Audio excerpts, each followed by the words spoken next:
नमस्कार, स्वागत है आपका परीक्षा रेस यूट्यूब प्लेटफॉर्म पर। साथियों, पेट 2022 के मॉक टेस्ट श्रृंखला में आज हम लोगों का 30वां सेट है। अब तक हम लोगों ने 29 कंप्लीट कर लिए हैं। आप चैनल के प्लेलिस्ट में जाके सभी एक साइड से देख सकते हैं और अपनी तैयारी को बहुत मजबूत कर सकते हैं। चलिए, इस टेस्ट पेपर में टोटल 60 प्रश्न लिए गए हैं। 60 प्रश्नों को हम लोग सॉल्व करेंगे। आपके कितने सही होते हैं आप लास्ट में कमेंट करके ज़रूर बताइएगा। चलिए शुरू करते हैं। आज का पहला प्रश्न है। साथियों, आप लोग रिवीजन बहुत ज़्यादा करिए क्योंकि अब परीक्षा एकदम नज़दीक आ गई है। जितना ज़्यादा से ज़्यादा रिवीजन करेंगे उतना ज़्यादा टाइम तक दिमाग में फैक्ट मौजूद रहेगा और लास्ट में ऑप्शन चुनने में आसानी होगी। पहला है, मुगल भारत में अंग्रेज़ों के व्यापार की सर्वाधिक महत्वपूर्ण वस्तु क्या थी? सर्वाधिक महत्वपूर्ण वस्तु क्या थी अंग्रेज़ों के व्यापार के समय, और ख़ास करके जब मुगल कालीन में वो पहले आए थे तो सर्वप्रथम जब वो आए थे तो सबसे पहले सूती वस्त्र का व्यापार सबसे अधिक कर रहे थे। नेक्स्ट है, निम्नलिखित में से किसने लिखा है कि बाबर की मृत्यु विष देने से हुई है? बाबर की मृत्यु जो है वो विष देने से हुई है, यह किसने लिखा है? तो यह गुलबदन बेगम के द्वारा लिखा गया है और इनकी प्रसिद्ध पुस्तक जो है क्या है? हुमायूं नामा। हुमायूं नामा में इन्होंने जिक्र किया है कि बाबर की मृत्यु जो है विष देने से हुई है। नेक्स्ट है, हिंद भारत की जनता के संदर्भ में हिंदू शब्द का सर्वप्रथम बार प्रयोग किया गया था। किसके द्वारा हिंदू शब्द का सर्वप्रथम बार प्रयोग किया गया यह पूछा गया है। तो यह ईरानियों के द्वारा किया गया था। किसके द्वारा? ईरानियों। सिंधु जो है, सिंधु नदी पे नाम हिंदू पड़ा है। स को वो लोग ह से संबोधित करते थे, उसीलिए वो सिंधु से हिंदू हो गया। और ईरानी कहाँ के थे? तो ये अरब जो हैं वही ईरानी कहे जाते हैं। चलिए, नेक्स्ट है, निम्नलिखित तमिल ग्रंथों में किसे लघुवेद की संज्ञा दी जाती है? लघुवेद, और किसमें? तमिल ग्रंथ में। देखिए, तमिल ग्रंथ जो कुरल है, कुरल को लघुवेद की संज्ञा दी जाती है। अच्छा, कुरल के लेखक कौन है? तो संत तिरुवल्लुर हैं। कौन? संत तिरुवल्लुर हैं। चलिए, नेक्स्ट है, 6ठी शताब्दी ईसा पूर्व का मत्स्य महाजनपद स्थित था। देखिए, 6ठी शताब्दी ईसा पूर्व में टोटल कितने महाजनपद थे? तो 16 थे। टोटल 16 महाजनपद थे।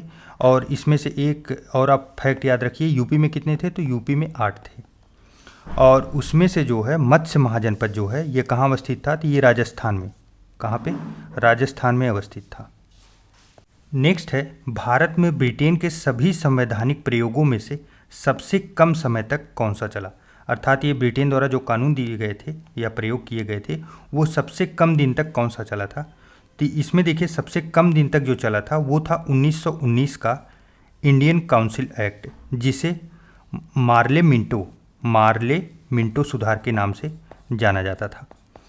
देखिए, इसमें क्या था? इसी में पहली बार प्रावधान किया गया था सांप्रदायिक निर्वाचन प्रणाली मुसलमानों के लिए अलग से दी गई थी। इसी में प्रावधान किया गया था। यहीं से अंग्रेज़ों ने पूरी तरह से फूट डालो राज करो की राजनीति शुरू की थी कि वो अलगाव की राजनीति डिवाइड करना शुरू कर दिए थे। नेक्स्ट है, आईएनए मुकदमा किसके काल में चलाया गया था? आईएनए मुकदमा, देखिए, यह मुकदमा जो है वह 1945 में कब चलाया गया था? 1945 में लाल किले पर चलाया गया था। किसके ऊपर? आज़ाद हिंद फौज जो थी उसके ऊपर चलाया गया था। और 1945 में किसका कार्यकाल था? तो उस समय लॉर्ड वेवेल का कार्यकाल था। इन्हीं के समय में चलाया गया था। चलिए, नेक्स्ट है, गांधी जी ने दांडी मार्च कहाँ से प्रारंभ किया था? दांडी मार्च बहुत ईजी प्रश्न है। साबरमती आश्रम से उन्होंने शुरुआत की थी इसकी। नेक्स्ट है, निम्न में से किस कारागार में पंडित राम प्रसाद बिस्मिल्ला को फांसी दी गई थी? वह कारागार कौन सा है? इंपॉर्टेंट है यूपी के लिए खास करके, क्योंकि ये गोरखपुर का कारागार है। और परीक्षा में फैक्ट यहाँ से बन भी सकता है क्योंकि गोरखपुर जो है वहाँ से हमारे इस समय के प्रेजेंट टाइम में सीएम योगी आदित्यनाथ जी का वो प्लेस है जहाँ से वो सांसद बन के आए हैं और उनका एक प्रकार से आप कर्मस्थल मान सकते हैं। नेक्स्ट है, निम्न में से कौन नेता उग्रवादी नहीं था? उग्रवादी कौन से नेता नहीं थे? देखिए, उग्रवादी की बात के लिए पीछे के टेस्ट में हमने आपको बताया था। 3 नाम आप लोग याद रखिए, 4 नाम, लाल, बाल, पाल और घोष। लाला लाजपत राय और बिपिन चंद्र पाल और बाल गंगाधर तिलक और अरविंद घोष।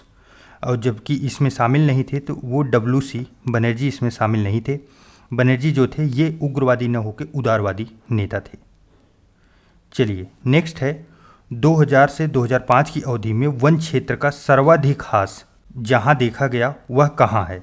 पूरी दुनिया का जो है, पूरी दुनिया का फेफड़ा कहे जाने वाला अमेजन जंगल, अमेजन जंगल कहाँ अवस्थित है? तो यह ब्राज़ील में अवस्थित है। ब्राज़ील में ही अमेजन जंगल अवस्थित है और यही जो है सर्वाधिक ह्रास का यहीं पे हुआ है। ऐसा क्यों हुआ है? क्योंकि यहाँ की सरकार मानती है कि हमारे यहाँ तो 65% से ज़्यादा लैंड पे तो सिर्फ जंगल है और जंगल जो है वो हमारे किसी कार्य के काम के लिए आते नहीं हैं। वो लैंड न तो हम उद्योग बना सकते हैं न तो जनसंख्या वहाँ निवास कर सकती है, इसीलिए उन्होंने इसको काटना शुरू किया। जबकि बहुत बड़ा योगदान ऑक्सीजन का है पूरी दुनिया के लिए, तो इनकी इस समस्या का समाधान पूरी दुनिया को मिल के निकालना चाहिए। मेरी जहाँ तक समझ है, मुझे यह लगता है कि सभी देशों को कुछ न कुछ योगदान के रूप में इन्हें देना चाहिए कि इतना बड़ा इन्वायरमेंट का वो प्रोटेक्शन कर रहे हैं, लेकिन ऐसा कोई कार्य हो नहीं रहा है। इसी वजह से उन्होंने गुस्से में आके वहाँ के जंगल को ह्रास करना शुरू कर दिया है। नेक्स्ट है, निम्नलिखित में से कौन सा देश नील नदी द्वारा अपवाहित नहीं होता? देखिए, नील नदी का जो अपवाह क्षेत्र है वो इथियोपिया, सूडान और युगांडा से होके बहता है, लेकिन चाड इसमें शामिल नहीं है। नेक्स्ट है, निम्नलिखित राज्यों में से कौन सबसे बड़ा रबर उत्पादक राज्य है? सबसे बड़ा रबर उत्पादक, काफ़ी इजी सा प्रश्न है। तो केरल जो है वो सबसे अधिक जो है रबर उत्पादन करता है भारत के सभी राज्यों में। नेक्स्ट है, पर्वतीय दर्रा दिए गए हैं और राज्य दिए गए हैं, उन्हें सुमेलित करना है। आइए सुमेलित करते हैं। माना दर्रा जो है, माना कहाँ पे अवस्थित है? तो ये उत्तराखंड में है। नाथुला सिक्किम में है और जोजिला जो है ये जम्मू कश्मीर में है, जबकि शिव किला जो है ये हिमाचल प्रदेश में अवस्थित है। इस प्रकार जो हम लोगों का सही कोड बन रहा है वो बन रहा है 4123। सही जवाब ऑप्शन नंबर सी होगा। चलिए नेक्स्ट देखते हैं। नेक्स्ट है, वीवी गिरी राष्ट्रीय श्रम संस्थान कहाँ स्थित है? वीवी गिरी राष्ट्रीय श्रम संस्थान, देखिए श्रम संबंधी जो मामले हैं उस पर अनुसंधान और प्रशिक्षण करने के लिए इसकी स्थापना जो है 1974 में की जाती है। कहाँ होती है? तो उत्तर प्रदेश के नोएडा में होती है। महत्वपूर्ण फैक्ट है, आप लोग याद रखिए, क्योंकि यूपी के परीक्षाओं के लिए तो बेहद इंपॉर्टेंट बन जाता है। नेक्स्ट है, भारत में जनसंख्या में 10 की वृद्धि दर सर्वाधिक रही। 10 की वृद्धि किसमें सबसे अधिक रही? कौन से जनगणना में और कौन सा कार्यकाल था? तो वो 1961 से लेकर 71 वाली जो जनगणना हुई थी उसमें 10 की वृद्धि दर सबसे अधिक थी। और कितनी थी? तो ये भी फैक्ट आप लोग याद रखिए, 24.80% थी। 24.80%। नेक्स्ट देखिए, निम्नलिखित में से कौन सर्वोदय योजना की रूपरेखा तैयार करने में सम्मिलित था? सर्वोदय योजना, देखिए सर्वोदय का जो तात्पर्य होता है वो होता है सबके लिए कल्याण। सबके लिए जो कल्याण के बारे में बात किया जाता है उसे सर्वोदय बोला जाता है। सर्वोदय योजना की रूपरेखा जो है वो जयप्रकाश नारायण के द्वारा खींची गई थी। कब खींची गई थी? तो 1950 में उन्होंने इस योजना की पूरी रूपरेखा तैयार की थी। नेक्स्ट है, राउरकेला इस्पात संयंत्र की स्थापना हुई थी। इस प्रश्न में पूछा जा रहा है कि राउरकेला इस्पात संयंत्र की स्थापना किसके सहयोग से हुई थी? तो यह जर्मनी के सहयोग से हुई थी। कौन से सन में हुई थी? तो यह 1955 में हुई थी। जर्मनी के सहयोग से राउरकेला इस्पात संयंत्र। नेक्स्ट है, राष्ट्रीय विकास परिषद कब गठित किया गया था? राष्ट्रीय विकास परिषद, जस्ट फैक्ट है, इंपॉर्टेंट है, लेकिन परीक्षाओं में आता है, आप लोग ध्यान रखिए। 6 अगस्त 1952 को राष्ट्रीय विकास परिषद का गठन किया गया था। नेक्स्ट है, 1 रुपये के भारतीय नोट पर किसके हस्ताक्षर होते हैं? 1 रुपये का कोई भारतीय नोट है उस पर किसके हस्ताक्षर होंगे? तो उस पर जो है सचिव जो है वित्त मंत्रालय के, इनके हस्ताक्षर होंगे। बाकी इसके ऊपर के जितने भी हैं उस पर गवर्नर जो RBI के होते हैं उनके हस्ताक्षर होते हैं। महत्वपूर्ण फैक्ट है, आप लोग इसे याद रखिएगा और ये पीछे के टेस्ट में कंप्लीट भी कराया गया है। नेक्स्ट है, निम्नलिखित में से किस संविधान संशोधन अधिनियम से नगर पालिकाओं को संवैधानिक परिस्थिति की गई थी, अर्थात संवैधानिक दर्जा दिया गया नगर पालिकाओं को किस संवैधानिक संशोधन के द्वारा? देखिए, संविधान का 73वां संविधान संशोधन अधिनियम 1992, इसमें क्या था? तो इसमें ग्राम पंचायत से संबंधित था। ग्राम पंचायत का इसमें जिक्र आता है। और उसके बाद जबकि संविधान का 74वां संविधान संशोधन 1992 में जो आया था, यह किससे संबंधित है? तो यह नगर पालिका से संबंधित है। और संविधान के भाग 9 में जिक्र इसका है, भाग 9 क में।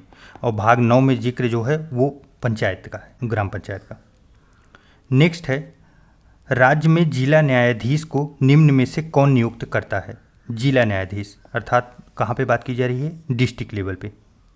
देखिए, जो जिले के न्यायाधीश होते हैं उनकी नियुक्ति के लिए जो अनुच्छेद है हम लोगों के संविधान में, वो कौन सा अनुच्छेद है? तो वो 233 अनुच्छेद के अंतर्गत आता है। कौन करता है? तो राज्य के जो राज्यपाल हैं उनके द्वारा किया जाता है। और सिफारिश किसकी लगती है, अर्थात कौन रिकमेंड करता है? तो वो हाई कोर्ट के जो न्यायाधीश होते हैं, हाई कोर्ट के न्यायाधीश की रिकमेंडेशन के बाद जो है राज्य का राज्यपाल नियुक्त करता है।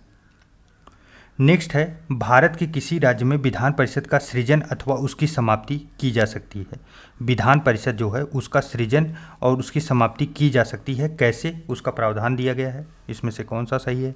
तो देखिए, राज्य विधानसभा से के संबंधित संकल्प पारित करने पर संसद के द्वारा जो है ये इसका प्रावधान किया गया है। तो सही जवाब ऑप्शन नंबर सी होगा। अच्छा, एक फैक्ट और यहाँ पे इम्पॉर्टेंट है, किस आर्टिकल में इसका जिक्र किया गया है? तो अनुच्छेद जो है वो 168 में इसका जिक्र किया गया है। और जो है इसके लिए ज़्यादा शक्ति किसके पास है? तो ज़्यादा शक्ति जो है ये अमेंडमेंट लाने के लिए केंद्रीय राज्यसभा जो है उसके पास ज़्यादा शक्ति है लोकसभा की अपेक्षा। और उसके बाद एक प्रश्न और यहाँ पे फैक्ट बनता है कि विधान परिषद वाले टोटल कितने राज्य हैं इसमें? तो टोटल 6 राज्य हैं, जिसमें यूपी हम लोगों का शामिल भी है। ये 6 के 6 राज्य जो हैं बिहार, कर्नाटक, उत्तर प्रदेश, महाराष्ट्र और आंध्र प्रदेश, तेलंगाना है। आप लोग याद रखिएगा। चलिए, नेक्स्ट है, भारतीय संविधान में निम्न में से किस एक को मूल कर्तव्य के रूप में सम्मिलित नहीं किया गया? किसमें? मूल कर्तव्य। मूल, यहाँ पे कीवर्ड क्या आया है? मूल कर्तव्य। मूल कर्तव्य के बारे में 2-3 फैक्ट जो काफ़ी महत्वपूर्ण हैं। पहला फैक्ट ये है, 42वां संविधान संशोधन। कौन सा? 42वां संविधान संशोधन कब आया था? 1976 में। 1976 में आया था 42वां। और उसी में जो है जिक्र था इसका। अनुच्छेद कौन सा है? अनुच्छेद जो है वो 51 क है। 51 क या ए बोले, 51 क में इसका जिक्र किया गया है। स्वर्ण सिंह की समिति पे जो है इसकी सिफारिश दी गई थी। अब देखते हैं कि इसमें पूछा क्या गया है कि इसमें कौन सा सम्मिलित नहीं है। जो इसमें अल्पसंख्यकों की रक्षा करना, ऑप्शन सी देख रहे हैं, यह इसमें सम्मिलित नहीं है। बाकी 3 के 3 हैं। उन उच्च आदर्शों व आदर व पालन करना जिन्होंने हमारे राष्ट्रीय संग्राम को प्रेरित किया था। और उसके बाद वैज्ञानिक स्वभाव, मानवतावाद और जांच एवं सुधार की भावना विकसित करना, और सार्वजनिक संपत्ति की रक्षा करना और हिंसा का त्याग करना, यह भी इसमें समाहित है। जबकि अल्पसंख्यकों की रक्षा करना, ऐसा कोई इसमें प्रावधान नहीं है। नेक्स्ट है, भारतीय संविधान की 7वीं अनुसूची के अंतर्गत संघ सूची में निम्नलिखित में से किसका उल्लेख नहीं है? आपको पता है 7वीं अनुसूची जो है भारतीय संविधान का, उसमें 3 सूचियां दी गई हैं। कौन कौन सी? केंद्र, संघ की सूची दी गई है, और उसके बाद राज्य की सूची दी गई है, और तीसरा जो है वो समवर्ती सूची दी गई है। कौन सी? समवर्ती। तो आइए अब देखते हैं इसमें कौन सा जो है वो संघ के अंतर्गत नहीं है। तो संघ में देखिए बैंकिंग आता है, बीमा आता है, जनगणना आता है। जबकि गैस जो है, गैस संघ में नहीं आता। सही जवाब हम लोगों का ऑप्शन नंबर डी होगा। चलिए, नेक्स्ट है, 2 सूचियां दी गई हैं, उनको मिलाने के लिए दिया गया। शुद्ध हिंदी का प्रयोग किया गया है यहाँ पे इस क्वेश्चन को बनाने के लिए। आइए इसको मैच कराते हैं। तो सबसे पहले है क्या है? तुर्कु रूप। तुर्कु रूप क्या होता है? तो तुर्कु रूप में जो है वो मूली होता है। क्या? मूली। फिर उसके बाद फिर क्या है? कुंभी रूप। कुंभी रूप में क्या होता है? तो कुंभी रूप में सलजम होता है। सलजम जो है कुंभ की तरह दिखता है। फिर शंकु रूप। शंकु रूप जो है वो गाजर का होता है। और उसके बाद कंदिल जो है वो डहलिया का रूप होता है। इस प्रकार जो हम लोगों का कूट होगा वो होगा 2314। 2314 ऑप्शन नंबर बी। चलिए नेक्स्ट देखते हैं, श्वसन में ऊर्जा जो है उत्पादित होती है, वह कौन सी ऊर्जा कैसे रूप में उत्पादित होती है? देखिए, श्वसन में जो ऊर्जा है वो एटीपी के रूप में उत्पादित होती है। एटीपी जिसका फुल फॉर्म है एडेनोसिन ट्राइफॉस्फेट। इसका फुल फॉर्म है एडेनोसिन ट्राइफॉस्फेट। चलिए नेक्स्ट देखते हैं, वायुमंडल की ओजोन परत। ओजोन परत जो है वह क्या कार्य करती है? यहाँ पे ये प्रश्न पूछा गया है, काफ़ी इजी सा प्रश्न है। तो ओजोन परत जो है वो पराबैंगनी विकिरण से पृथ्वी की जीवन की रक्षा करती है। नेक्स्ट है, फिर से 2 सूचियाँ दी गई हैं, उन्हें मिलाने के लिए दिया गया है। आइए देखते हैं इसमें कौन सा सही होगा। देखिए, पहला है कृत्रिम रूप से फलों को पकाना। फलों को पकाने के लिए कृत्रिम रूप से किसका उपयोग किया जाता है? तो एथिलीन का। किसका? एथिलीन का प्रयोग किया जाता है। उसके बाद नेक्स्ट है बेकिंग सोडा। बेकिंग सोडा का जो प्रयोग है वो सोडियम बाइकार्बोनेट, सोडियम बाइकार्बोनेट। और शीतल पेय में जो है वह कार्बन डाइऑक्साइड का प्रयोग किया जाता है, और जबकि क्वार्ट जो है वह सोडियम सिलिकेट के रूप में प्रयोग किया जाता है। तो इसका जो हम लोगों का सही कूट बनेगा वो बनेगा 3412। 3412 सही जवाब ऑप्शन नंबर बी। चलिए नेक्स्ट देखते हैं, दृष्टिपटल, रेटिना पर जो चित्र बनता है वह कैसा बनता है? देखिए, दृष्टिपटल अर्थात रेटिना पे जो चित्र बनता है वह वस्तु से छोटा होता है, वह उल्टा होता है। हमेशा आप लोग ध्यान रखिएगा, 2 शब्द इसमें बहुत महत्वपूर्ण होते हैं, छोटा और उल्टा। हमेशा वस्तु से छोटा और उल्टा होता है, कई बार परीक्षाओं में रिपीट हुआ है प्रश्न। चलिए नेक्स्ट देखते हैं, निम्नलिखित में से कौन सी जोड़ी गलत है? देखिए, यहाँ पे शासक दिए गए हैं, उनके कार्यकाल में जो विदेशी आए थे उनका दिया गया है वर्णन। अकबर के कार्यकाल में रल्फ फिंच आया था, तो ये सही है। दारा सिकोह के कार्यकाल में मनुची, यह भी सही है। और जहांगीर के दरबार में सर टॉमस रो भी आए थे, यह भी सही है। जबकि शाहजहाँ के कार्यकाल में जोर्डान ये गलत है। जोर्डान भी जो है वो किसके कार्यकाल में आए थे? तो जहांगीर के कार्यकाल में आए थे। तो सही जवाब जो बनेगा हम लोगों का ऑप्शन नंबर डी बनेगा। नेक्स्ट है, भारत में पुर्तगाली साम्राज्य के संस्थापक का नाम बताइए। पुर्तगाली साम्राज्य का संस्थापक अर्थात जो वास्तविक संस्थापक था पुर्तगाली साम्राज्य का, उसका नाम पूछा जा रहा है। तो वह कौन था? तो अल्फासो द अल्बुकर्क। दूसरा जो है पुर्तगाल का जो गवर्नर बन के आया था, पुर्तगाल का गवर्नर वही था अल्फासो द अल्बुकर्क। नेक्स्ट है, देखिए इस प्रश्न में जो है वो शंकराचार्य और रामानुज और चैतन्य जी का पूछा गया है कि इनका कार्यकाल कब से कब का था। तो शंकराचार्य जो थे वो 8वीं सदी में थे। शंकराचार्य कब थे? 8वीं सदी में थे। जबकि रामानुज जो थे ये 1017 ईस्वी में ये इनका जन्म होता है। तो लगभग आप उसके आसपास समझिए 1017। और उसके बाद जो है चैतन्य जो है वो 1485 में ये इनका जन्म हुआ था। तो आप यहाँ से समझिए कि इनका कार्यकाल जो होगा वो ऑप्शन नंबर ए सही होगा, कालक्रम तीनों लोगों का। चलिए नेक्स्ट है, प्रसिद्ध बौद्ध विद्वान अश्वघोष किसके समकालीन थे? अश्वघोष जो है वह किसके समकालीन थे? तो अश्वघोष जो है वो वसुमित्र कनिष्क के समकालीन थे। सही जवाब ऑप्शन नंबर सी होगा। चलिए नेक्स्ट है, मगध का कौन सा सम्राट अपरो परशुराम के नाम से जाना जाता है? मगध का कौन सा साम्राज्य? देखिए यहाँ पे अपरो परशुराम दिया गया है। अपरो परशुराम का अर्थ क्या होता है? इसका अर्थ होता है दूसरे परशुराम। अर्थात ऐसा क्यों कहा गया था? क्योंकि ये जो है कि ये क्षत्रियों का नाश करते थे, और पहले तो परशुराम जी क्षत्रियों का नाश करते थे, तो फिर अपरो परशुराम ये भी क्षत्रियों का नाश करते थे, इसीलिए इनको अपरो परशुराम की संज्ञा दी गई थी। यह कौन था? तो ये थे महापद्मनंद। नेक्स्ट है, निम्नलिखित में से किस कानून ने पहली बार भारत में एक क्रियाशील विधान परिषद का सृजन किया? किसका? क्रियाशील विधान परिषद का। देखिए 1853 चार्टर एक्ट जो 1853 आया था, इसमें जो है कार्यपालिका तथा विधायी शक्तियों को पृथक करने का प्रयास किया गया था। तो यह कानून कौन सा था? 1853 का। नेक्स्ट है, निम्नलिखित में से कौन आईएनए अधिकारी कैप्टन पीके सहगल, कैप्टन शाहनवाज खान तथा कैप्टन जीएस ढिल्लों के मुकदमे में उनके बचाव पक्ष में आए थे? उनके मुकदमा कौन लड़ा था? कांग्रेस जो है, भारतीय राष्ट्रीय कांग्रेस ने आज़ाद हिंद फौज बचाव समिति का गठन किया था इन लोगों को बचाने के लिए। ये लाल किला पे चलाया गया था यह जो ऐतिहासिक मुकदमा है। और इसमें जो है बचाव पक्ष की तरफ से अध्यक्षता कौन किए थे? तो भूला भाई देसाई जी के द्वारा किया गया था। और इसमें आप देखिए सप्रू और कटजू और आसफ अली सब सहायक थे। और एक और महत्वपूर्ण फैक्ट ये है कि इसमें जो नेहरू जी थे वह भी वकीलों का पोशाक पहन के पहले दिन गए थे वहाँ पे। नेक्स्ट है, गांधी जी ने अंततः सविनय अवज्ञा आंदोलन कब स्थगित कर दिया? सविनय अवज्ञा आंदोलन। देखिए सविनय अवज्ञा आंदोलन की शुरुआत कब होती है? तो 6 अप्रैल को 1930 में, जब दांडी में नमक कानून तोड़ा जाता है। लेकिन यह 1931 में गोलमेज सम्मेलन में भाग लेने के लिए गांधी और इरविन के बीच में जो है समझौता होता है। तो उस समय आंदोलन को स्थगित नहीं किया जाता बल्कि विराम दिया गया था, जबकि उसका दूसरा चरण जो है फिर से शुरू होता है। कब? 1932 में शुरू होता है और 1934 में सरकारी दमन के कारण उसको समाप्त कर दिया गया था पूरी तरह से। तो सविनय अवज्ञा आंदोलन का पूरी तरह समाप्त कब किया गया था? 1934 में। आप लोग इसे याद रखिएगा, महत्वपूर्ण फैक्ट। चलिए नेक्स्ट है, इंकलाब जिंदाबाद का नारा किसने दिया था? महत्वपूर्ण है और काफ़ी आसान भी है, सब लोग जानते हैं किसने दिया था। तो भगत सिंह के द्वारा दिया गया था। और इसके लेखक कौन है यह भी पूछा गया है कि यह किसके द्वारा लिखा गया था इंकलाब जिंदाबाद। तो ये इकबाल के द्वारा, किसके द्वारा? इकबाल के द्वारा ये लिखा गया था।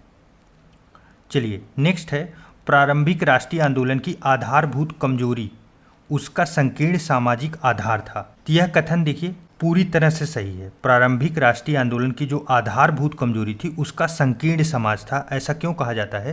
क्योंकि उस समय जो आंदोलन था, आंदोलन में जो लोग थे जैसे दादा भाई नौरोजी, महादेव गोविंद रनाडे, गोपाल कृष्ण गोखले, ये लोग जो थे ये सब जो है काफ़ी समृद्ध परिवार से बिलोंग करते थे। तो उच्च वर्गीय होने की वजह से इसमें और लोगों को कनेक्ट नहीं कर पाया, तो इसीलिए संकीर्ण सामाजिक आधार इसका माना जाता है।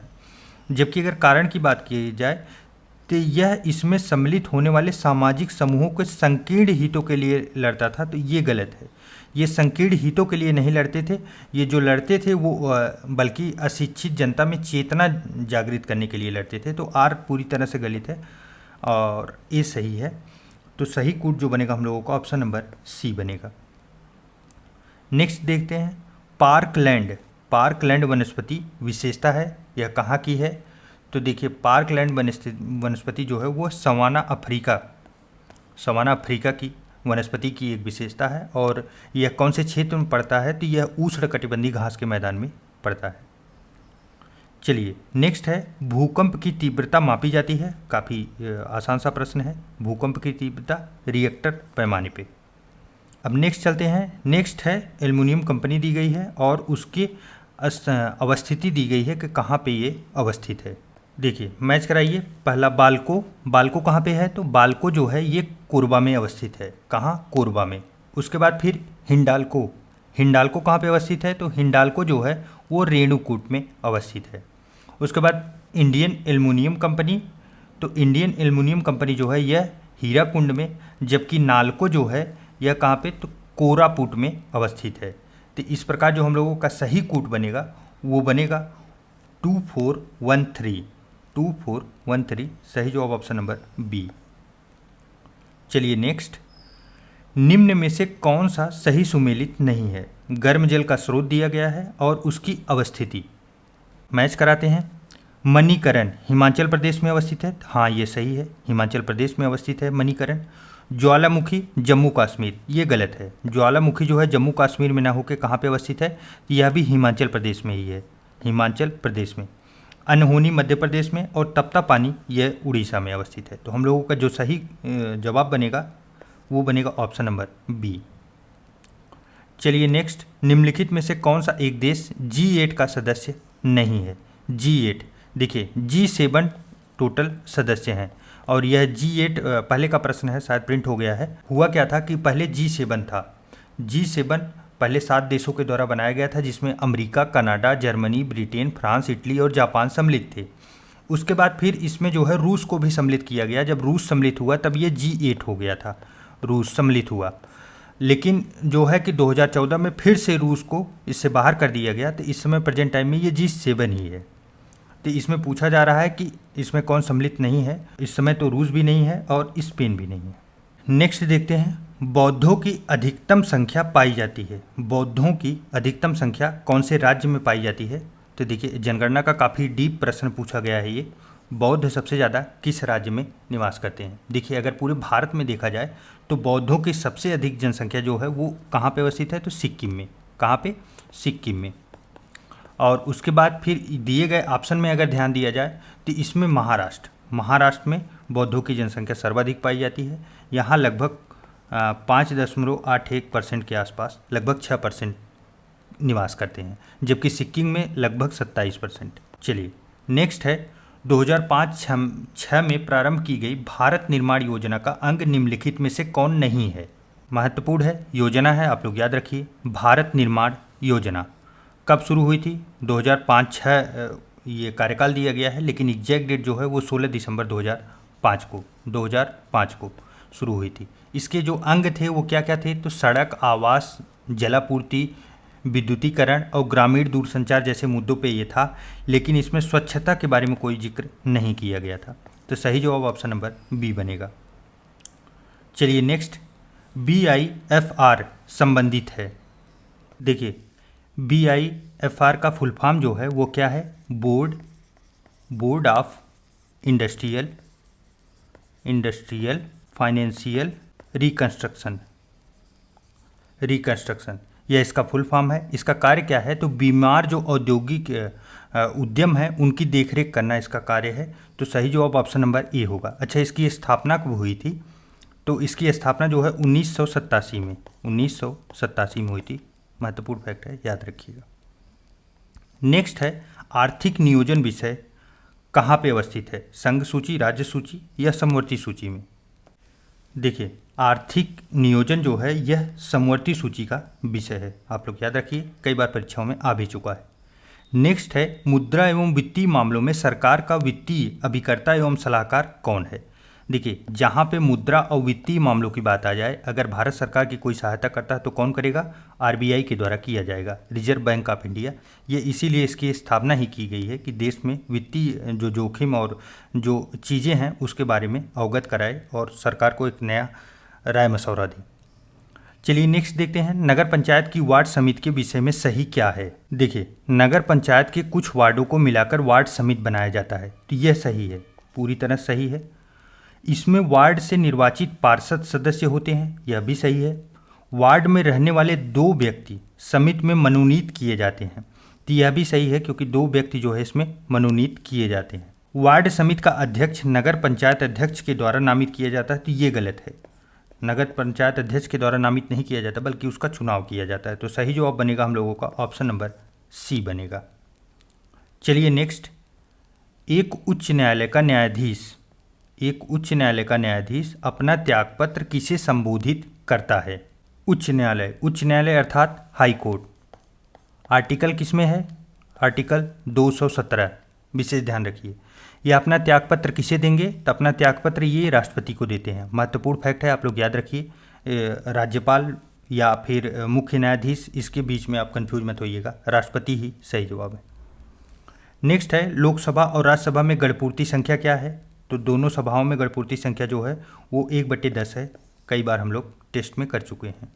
नेक्स्ट है निम्नलिखित में से भारत में मौलिक कर्तव्य कौन सा है? मौलिक कर्तव्य कौन सा इसमें समाहित किया गया है?